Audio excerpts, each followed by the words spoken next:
Et voici la vidéo règle du jeu Les Aventuriers du Rail, mon premier voyage. Effectivement, c'est une version junior des Aventuriers du Rail pour jouer à partir de 6 ou 7 ans. C'est toujours de Alan R. Moon, édité chez Days of Wonder, et ça se joue de 2 à 4 joueurs. Au niveau matériel, on commence par un grand plateau de jeu représentant les États-Unis avec les différentes villes et des grands dessins au milieu de chaque ville de façon à pouvoir les reconnaître plus facilement. Ensuite, nous avons un ensemble de 20 wagons de chacune des 4 couleurs. Chaque joueur pourra choisir donc sa couleur et récupérera tous les wagons de la même couleur. Voilà, ils se composent comme ceci. Ils sont beaucoup plus gros que dans la version de base du jeu. Et bien sûr, comme toujours chez l'éditeur, des petits wagons en plus en cas de perte, ce qui est toujours appréciable. Nous avons ensuite tout un ensemble de cartes, des cartes Les Aventuriers du Rail qu'il faudra bien mélanger et disposer en tas à côté du jeu. Nous avons ensuite une carte Ticket d'or qui sera attribuée aux joueurs qui remportent la partie. On la laisse aussi à côté du plateau.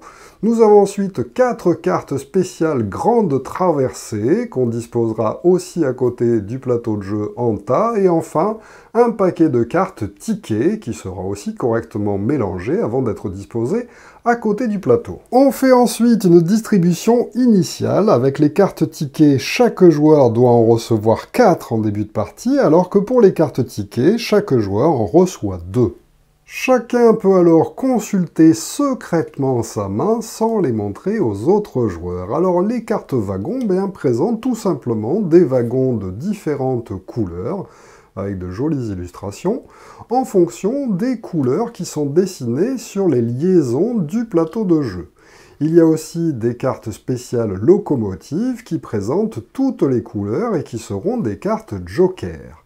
Ensuite, nous avons donc 2 cartes tickets qui sont des objectifs que les joueurs vont tenter de réaliser pendant le jeu. Chacune de ces cartes objectifs présente toujours 2 villes représentées sur le plateau de jeu avec les petites icônes qui sont représentées dessus. Par exemple, Duluth Albuquerque, il faudra pendant la partie que je tente de faire rejoindre la ville de Duluth à la ville d'Albuquerque en réalisant des liaisons de train entre les deux. Pour plus de repérage pour les enfants, il y a aussi un gros dessin qui correspond au dessin qui est représenté sur les villes en particulier, de façon à pouvoir se repérer sans être obligé forcément de lire le nom des villes.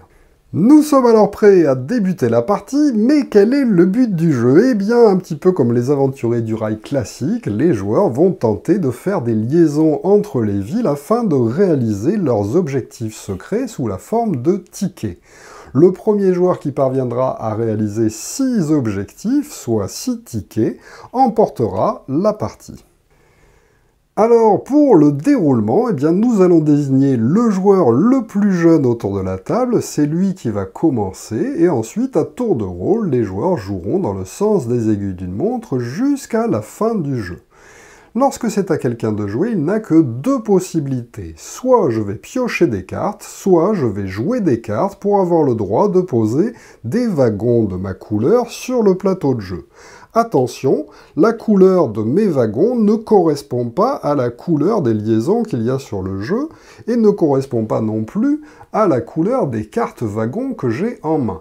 Les cartes wagons vont servir à poser nos wagons, quelle que soit leur couleur, sur les tronçons de même couleur que les cartes.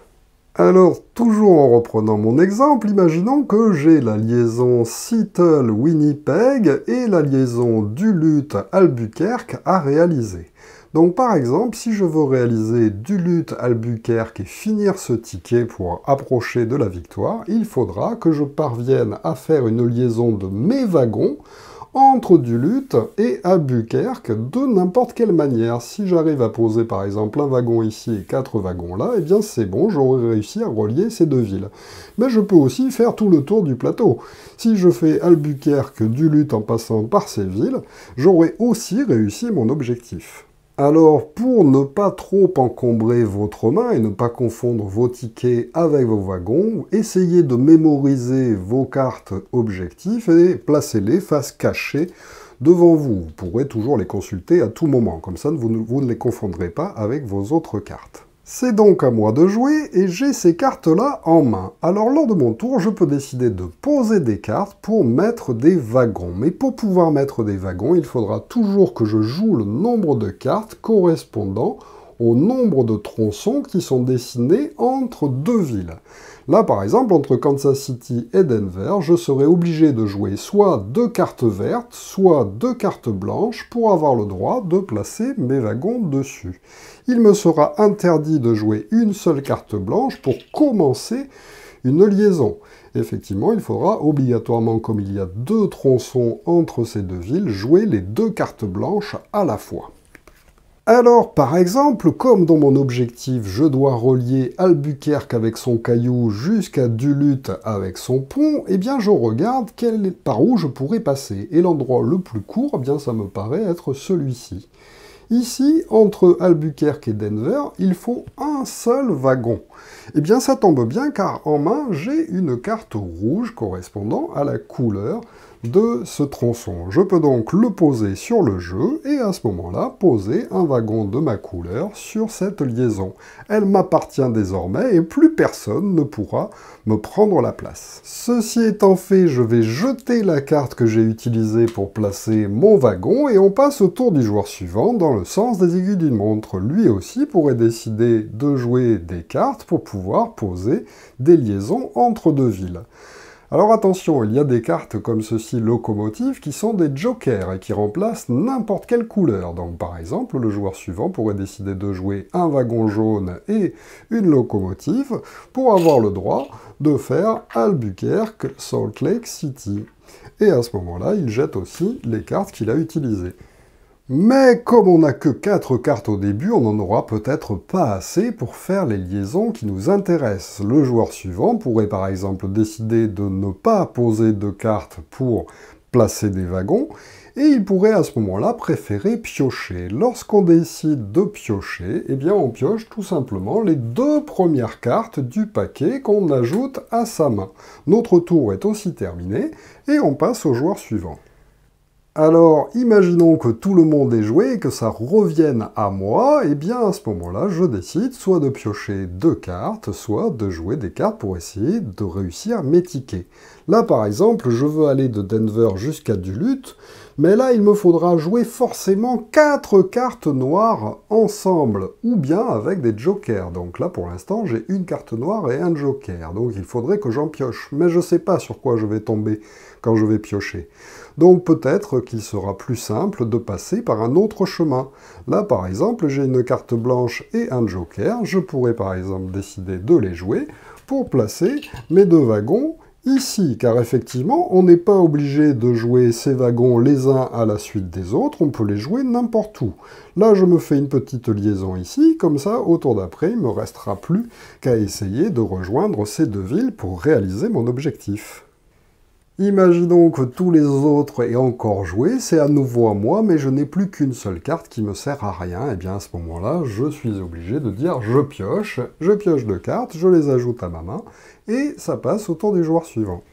Imaginons que ça continue et que ce soit au tour du joueur bleu, celui-ci pourrait par exemple dire « Eh bien moi, je vais construire un wagon sur l'emplacement rouge ici, car il n'y a qu'un seul wagon à mettre entre Winnipeg et Duluth, et dès qu'on a réussi à faire un objectif, on le montre. Donc là, notre joueur bleu pourrait dire « ticket ». Et quand il dit ticket, il montre à tout le monde qu'il a bien réussi à faire la liaison entre les 2 villes qui sont dessinées sur la carte. Donc là, c'est bien entre Winnipeg et Montréal. À ce moment-là, cette carte ticket, il la place face visible devant lui, ça lui en fait déjà un de gagné. Et en échange, pour toujours avoir 2 tickets en main, il en repioche un sur le dessus du paquet, qu'il remet dans sa main. Tout le monde a toujours 2 tickets à tenter de réaliser. On passe alors au joueur suivant. Alors attention, il faut toujours bien réfléchir avant de jouer. Imaginons que ce soit au tour du joueur rouge et qu'il ait l'objectif pour aller du caillou d'Albuquerque jusqu'au totem qui se trouve à Seattle. Il a déjà mis ici 2 wagons rouges et là il aurait bien envie de poser 3 wagons blancs pour avoir le droit de finir son objectif. Malheureusement, dans ses mains, il n'a qu'un seul blanc. Et donc, au lieu de se dire je vais piocher, car il pourrait se dire je vais piocher jusqu'à ce que je pioche 2 wagons blancs qui me manquent, eh bien il pourrait essayer de regarder s'il n'a pas un autre chemin pour quand même aller à Seattle. Effectivement, avec ces cartes-là, si on regarde bien, je peux utiliser mon wagon noir pour aller à Helena et au tour d'après, poser 2 wagons jaunes pour aller sur Seattle. Maintenant, je peux aussi me demander dans quel ordre je vais jouer ces cartes. Effectivement, lorsqu'il y a 2 liaisons l'une à côté de l'autre, eh bien ça veut dire que 2 joueurs peuvent s'y mettre.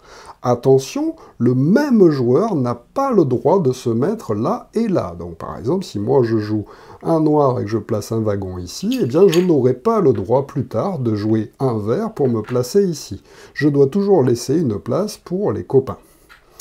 Mais là, donc, comme il y a 2 possibilités, peut-être qu'il serait mieux que je joue maintenant les 2 jaunes, parce que les 2 jaunes, il n'y a qu'une seule liaison, et il n'y aura qu'un seul joueur qui pourra se mettre ici. Si je décide de me placer d'abord sur le noir et que quelqu'un joue ici, malheureusement, je serai bloqué, il faudra encore que je fasse le tour. Donc, je préfère jouer 2 jaunes et les jouer ici pour ne pas me faire bloquer tout à l'heure. Imaginons que tous les autres joueurs aient joué, c'est à nouveau à moi, et ça, cette fois-ci, je peux dire oui, ticket, car je réussis à en poser un ici, et je fais ma liaison entre Seattle et Albuquerque, je la montre à tout le monde, et je la mets face visible devant moi, avant de repiocher un autre ticket à la place. Alors attention, quand on joue surtout à 4, on risque au bout d'un moment d'être un petit peu bloqué. Par exemple, imaginons que je suis le joueur rouge, j'ai déjà été de Seattle jusqu'à Albuquerque, et comme autre carte, j'ai pioché Seattle-Denver. Denver, c'est là. Et comme j'ai déjà une liaison ici, eh bien il ne me reste plus qu'à en mettre une là pour aller à Denver, car les autres sont complètement bloqués, donc sinon il faudrait que j'arrive à faire le grand tour. Mais depuis tout à l'heure, j'arrête pas de piocher des cartes et j'arrive pas à avoir du jaune. Donc ça m'embête un petit peu de continuer à piocher, et pendant ce temps, les autres font des objectifs. De l'autre côté, j'ai un autre objectif qui indique New York à New Orleans, donc c'est-à-dire de là jusque là. J'ai déjà mis un tronçon ici, mais il me manque ici et là pour pouvoir rejoindre. Et c'est encore du jaune, et le jaune, eh bien déjà, j'arrive pas à en avoir.